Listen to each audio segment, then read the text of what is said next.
Gas cylinder தட்டுப்பாடு, குறிப்பா வணிக கேஸ் சிலிண்டர். அதாவது இந்த கமர்ஷியல் பர்ப்பஸ்க்காக யூஸ் பண்ற ரெஸ்டாரண்ட்ஸ் இதெல்லாம் யூஸ் பண்ணக்கூடிய இந்த கேஸ் சிலிண்டர்ஸ் அப்படிங்கிறது ரொம்பவே வந்து தட்டுப்பாடா இருக்கு. ஸோ இதோட ரேட்ஸ் அப்படிங்கிறது இன்னும் கொஞ்ச நாள்ல ஏறவும் போகுது. ஸோ இதுக்கு எதனால அப்படின்னு பார்த்தோம் அப்படின்னா, இந்த யுஎஸ், இஸ்ரேல் இவங்க 2 பேருமே வந்து சேர்ந்து ஈரான் மேல தாக்குதல் நடத்தி, ஈரானும் வந்து சில கல்ஃப் கண்ட்ரீஸ் மேல தாக்குதல், இங்க வெஸ்ட் ஏசியா போர் அப்படிங்கிறது இருக்கு பார்த்தீங்களா? இதுதான் இதுக்கான காரணம் அப்படிங்கிறது. ஸோ கேட்கறதெல்லாம் பார்த்தோம் அப்படின்னா, ரொம்பவே பயமா இருக்கு. போற போக்க பார்த்தா ரெஸ்டாரண்ட்ஸ்லாம் வந்து பெங்களூர்ல ஆல்ரெடி வந்து மூட ஸ்டார்ட் பண்ணிட்டாங்க நெறைய ரெஸ்டாரண்ட்ஸ். அதே மாதிரி இங்க சென்னையிலயும் பார்த்தோம் அப்படின்னா, சென்னை, மும்பை பல சிட்டீஸ்ல இந்தியால ரெஸ்டாரண்ட்ஸ் எல்லாம் வந்து மூட போறாங்க. ஏற்கனவே ஸ்விக்கி, ஜொமேட்டோலாம் ஃபுட் ஆர்டர் பண்ணோம் அப்படின்னாலே பார்த்தோம்னா, ரொம்ப ரேட் அதிகமா இருக்கும். இப்ப இந்த சிலிண்டர் தட்டுப்பாடு அப்படிங்கிறது இன்னும் எவ்வளோ ரேட்டுக்கு வந்து கொண்டு போய் விட போறது அப்படிங்கிறதும் வந்து ரொம்பவே இதுவா இருக்கு. ஸோ அதனால என்னதான் நடந்துகிட்டு இருக்கு? எதனால இதெல்லாம்? இப்ப வீட்டுக்கு யூஸ் பண்ற இந்த சிலிண்டர்ஸோட தட்டுப்பாடும் அப்படிங்கிறதும் ஒட்டுமொத்தமாவே வந்து இந்த சிலிண்டர் எப்படி வந்து இந்த தட்டுப்பாடு அப்படிங்கிறது இருக்க போது? இத நம்ம எப்படி சமாளிக்க போறோம்? ஒரு பக்கம் பார்த்தோம் அப்படின்னா, இதுக்கு காரணம் பிரைம் மினிஸ்டர் மோடி தான். அதனால பிஜேபி இதுக்கு ஒரு பெரிய காரணம். அதனால பதவி விலகணும் அப்படிங்கிற மாரி எதிர்க்கட்சி இத அரசியல் பண்ண ஸ்டார்ட் பண்ணிட்டாங்க. இன்னொரு பக்கம் இன்னும் கொஞ்சம் நேரம் பார்த்தோம் அப்படின்னா, இதுக்கு காரணம் வந்து எம்.கே. ஸ்டாலின் முதலமைச்சர் தான் அப்படிங்கிற மாதிரி, டிஎம்கே தான் இதுக்கு காரணம் அப்படிங்கிற மாதிரியே வந்து ஸ்டார்ட் பண்ணிடுவாங்க. ஸோ இந்த இடத்துல நம்ம பார்க்க வேண்டியது இதுக்கு டிஎம்கேவோ, இல்ல பிஜேபியோ, இல்ல மோடிஜியோ, இல்ல எம்.கே. ஸ்டாலின் அவர்களோ, இது வந்து இதெல்லாம் காரணம் கிடையாது.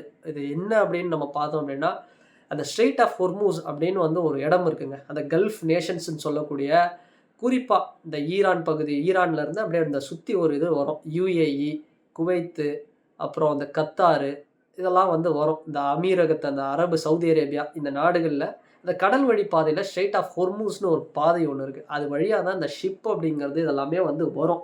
பெரிய லெவல்ல. இந்தியா வந்து பார்த்தோம்னா, crude oil and natural gas இதெல்லாம் வந்து நம்ம அங்கருந்து தான் டிபெண்ட் பண்ணியிருக்கோம். இந்த எரிசக்தி, அதாவது எரிவாயுவா இருக்கட்டும், இல்ல இந்த கச்சா எண்ணெயா இருக்கட்டும், இதெல்லாம் நம்ம வந்து அங்கருந்து தான் டிபெண்ட் பண்ணியிருக்கோம்.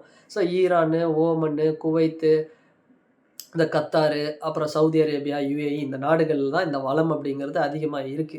ஸோ இவங்க இதெல்லாம் வந்து இந்த என்ன ஆச்சு அப்படின்னா, ஷிப் வந்து இந்த வர ரூட் அப்படிங்கிறது தடைப்பட்டு போச்சு. பிளாக் ஆயிருச்சு. ஸோ பிளாக் ஆனதுனால தான் இவ்வளவும் பிரச்சனை. ஏன்னா இந்தியாவுக்கு வந்து நம்ம பெரிய அளவுல இது மாதிரியான சமாச்சாரங்கள், இந்த க்ரூட் ஆயில், இந்த எல்பிஜி அதாவது எல்என்ஜி இந்த நேச்சுரல் கேஸ் இதெல்லாம் வந்து நம்ம யார டிபெண்ட் பண்ணியிருக்கோம்னா, அதிக அளவுல இந்த கல்ஃப் நேஷன்ஸ் தான். ஸோ அதனால தான் நம்ம இம்போர்ட் வந்து அங்கருந்து பெருசா வந்து வராததுனால தான் இவ்ளோ பிரச்சனையும், இவ்ளோ காரணமும். இப்ப நம்ம நாட்ல வந்து பார்த்தோம் அப்டின்னா, இப்ப ரொம்ப வந்து பரபரப்பா போயிட்டுருக்கு. ஆஹா! எவ்ளோ வந்து கணக்கு இருக்கு அப்டின்னு பாருங்க. என்ன வந்து இது இன்னும் எத்தன நாளைக்கு நீடிக்கும்? அந்த லெவலுக்கு போயிடுச்சு. ஏன்னா அங்க தடைப்பட்டு போச்சு. அமெரிக்காக்காரனும், இஸ்ரேல்காரனும் ஈஸியா சேர்ந்து என்ன பண்ணிட்டானுங்க, ஈரான் மேல வந்து வார் இது பண்ணோம். நாங்க அடிக்கணும் அப்டின்னு ப கே பண்ணானுங்க. பண்ணாங்க. இதனால வந்து பார்த்தோம் அப்டின்னா, யாரெல்லாம் வந்து அமெரிக்காவுக்கு சப்போர்ட்டா இருக்கிறாங்களோ, ஈரான் பார்த்தோம் அப்டின்னா, அவங்க மேலயும் கொஞ்சம் குண்டு போட்டு விளையாடிட்டு இருந்தாங்க. உள்ளுக்குள்ளேயே வந்து உங்களுக்குள்ளேயே வந்து ட்விஸ்ட் ஆயிட்டீங்களே அப்டிங்கிற மாதிரி பல பிரச்சனைய அந்த கல்ஃப் நேஷன்ஸ்ல அந்த வெஸ்ட் ஏசியா, அந்த மேற்கு ஆசியால இவ்ளோ பிரச்சனைகள் போயிட்டுருக்கு. கேட்டா என்ன சொல்லுவாங்க, "ஏங்க இதெல்லாம் வந்து பாரம்பரியமா அந்த காலத்துலருந்து நடக்குதுங்க. இது வந்து யூதர்கள், ஜியூஸ், அப்புறம் கிறிஸ்டியன்ஸ் இவங்க இது, அப்புறம் முஸ்லிம்ஸ் இது வந்து மதப்போர் அப்படின்னு சொல்லுவாங்க. இது உண்மையாவே பார்த்தோம் அப்படின்னா, மதம் அப்படிங்கிறது ஒரு காலத்துல இருந்தாலும் இத தாண்டி இந்த பொருளாதார முடக்கம். அதாவது ஒரு நாடு வந்து வளர்ந்துகிட்டு வருது. அது ஈரானோ, இல்ல ஈரான் கிட்ட இருக்கிற இந்த வளமோ, இதெல்லாம் வந்து வளர்ந்துகிட்டு வருது. அவன் வந்து ஒரு சுப்ரீம் ஆயிடக்கூடாது அப்படிங்கிறதுக்காகவே, இஸ்ரேலும், யுஎஸும் சேர்ந்து நடத்தின ஒரு போர் அப்படிங்கிறது தான் வந்து இது. நம்ம வந்து வீட்ல இருக்கோம். சரி ஒரு இடத்துல ஓகே போர் நடக்கிறதுல என்ன? போர் வந்து நடக்குது. இந்தியா, பாகிஸ்தான் போர் நடக்கும்போதும் சரி, இல்ல ஏதாவது ஒரு கண்ட்ரி கூட வந்து போர் நடத்தும்போதும் சரி, நம்ம ஜாலியா வந்து போர் தானே வார ஜாலியா பார்த்துட்டு என்ஜாய் பண்ணுவோம். இந்த போர்னால எவ்வளோ பிரச்சனைகள் இருக்கு அப்படிங்கிறது, அது நடந்தது இப்ப நம்மளுக்கு தெரிஞ்சிருக்கும்.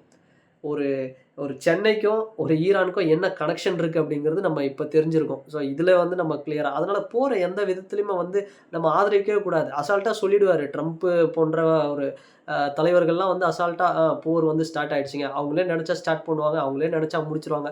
இப்ப பாருங்க போர் முடிஞ்சிருச்சு எல்லாம் வந்துரும் அப்படின்னு சொல்றாரு. அதனால இந்த போர் அப்படிங்கிறது எந்த வகையிலுமே நம்ம ஆதரிக்க கூடாது.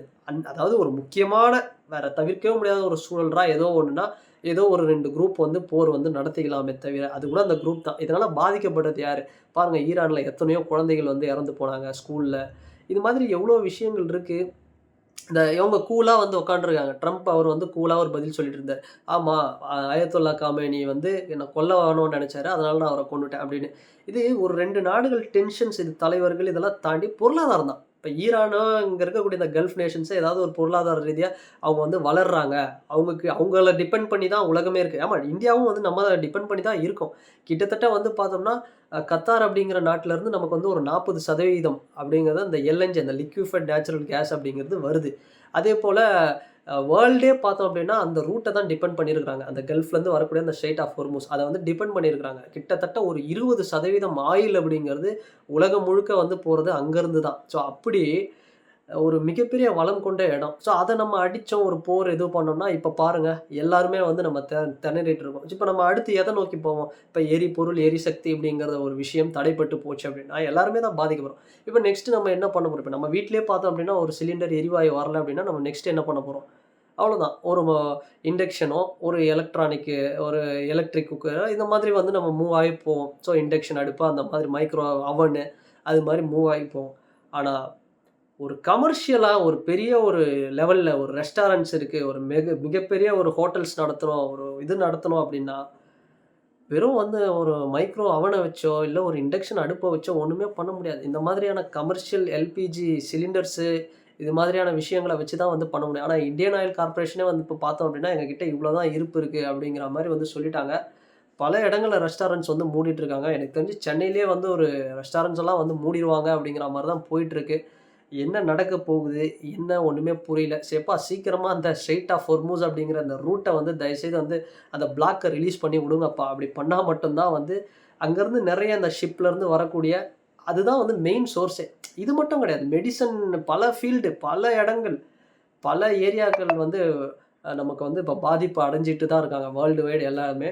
ஓகே. நம்ம வந்து ஒரு மிகப்பெரிய ஒரு மக்கள் தொகை கொண்ட ஒரு நாடு. எப்படி இத சமாளிக்க போறோம் அப்படிங்கிறத நம்ம வெயிட் பண்ணி தான் பார்க்கணும். ஸோ இதுதாங்க. இது வந்து மோடிஜியோ, இல்ல ஸ்டாலின் சாரோ இவங்கலாம் வந்து கிடையாது. இது வந்து நடக்கக்கூடிய இந்த பிரச்சனை அப்படிங்கிறது இதுதான். இந்த இந்த வார் தான் முக்கியமான காரணம். இது இவ்ளோ கஷ்டம் வந்து படுறதுக்கு காரணம் ட்ரம்ப் ஜி வந்து அவர் பண்ண வேலை பெரிய வேலை. அது ஏன் இப்படி பண்ணாங்க அப்படிங்கிறது நம்ம எதுவும் சொல்ல முடியாது. கேட்டா ஒண்ணு ஒண்ணு சொல்லுவாங்க. அது ஒட்டுமொத்தமா ஈரானோட ரிசோர்ஸஸ அவங்களுடைய அந்த ஒரு டாமினன்ஸ் ஈரான் வளர்ந்துறக்கூடாது. அங்க இருக்கக்கூடிய கல்ஃப் நேஷன்ஸ் அந்த ஒரு டாமினன்ஸ காட்டணுன்றதுக்காக தான் இவ்வளவும் வந்து பண்ணியிருக்காங்க. இஸ்ரேலும், யுஎஸும் சேர்ந்து, சரி இப்ப நீங்க என்ன பண்ணிடுறீங்க பார்க்கலாம் அப்படிங்கிற மாதிரி தான் வந்து ஒரு போர். அதுதான் எல்லாரும் ஜாலியா இருப்பாங்க. போரால அஃபெக்ட் பண்றது எப்பவுமே வந்து ஒரு சாதாரண மனிதர்கள் தான். அது அது அதுல எந்த மாற்று கருத்துமே இல்ல. அப்படிதான் காலகாலமா நடந்துகிட்டு இருக்கு. ஸோ பார்ப்போங்க. இது எந்த லெவலுக்கு வந்து போக போகுது? என்ன சென்னையில என்ன நடக்க போகுது? இந்தியா இது எவ்வளோ ஒரு மோசமான ஒரு சூழல்ல இந்த சிலிண்டர் தட்டுப்பாடு அப்படிங்கிறது கொண்டு போறது அப்படிங்கிறத இன்னும் இன்னும் ஒரு கொஞ்சம் ஒரு 2, 3 நாள்ல தெரிஞ்சிரும். ஒரு 1 வீக்ல தெரிஞ்சிரும். ஆனா அதுக்குள்ள இது எல்லாமே கிளியர் பண்ணி இந்த இன்டர்நேஷனல் லெவல்ல இருக்கக்கூடிய இந்த பிரச்சனைய கிளியர் பண்ணி பண்ணாங்க அப்படின்னா, ஓரளவுக்கு வந்து நம்ம ரிலீஃப் ஆகலாம், சமாளிக்கலாம். ஸோ இதுதான் நடந்துட்டு இருக்கு. ஸோ என்ன நடக்குது அப்படிங்கிறத நம்ம வெயிட் பண்ணி பார்ப்போம். அண்ட் நீங்க இந்த ஒரு கன்டென்ட்ட நீங்க இந்த ஒரு விஷயத்த எப்படி பார்க்குறீங்க அப்படிங்கிறத உங்களுடைய கருத்துக்கள மறக்காம இந்த கமெண்ட் செக்ஷன்ல வந்து பதிவிடுங்க. அண்ட் வேற ஒரு வீடியோல வேற ஒரு கான்டென்ட்ல நான் உங்கள பார்க்குறேன். பாய்.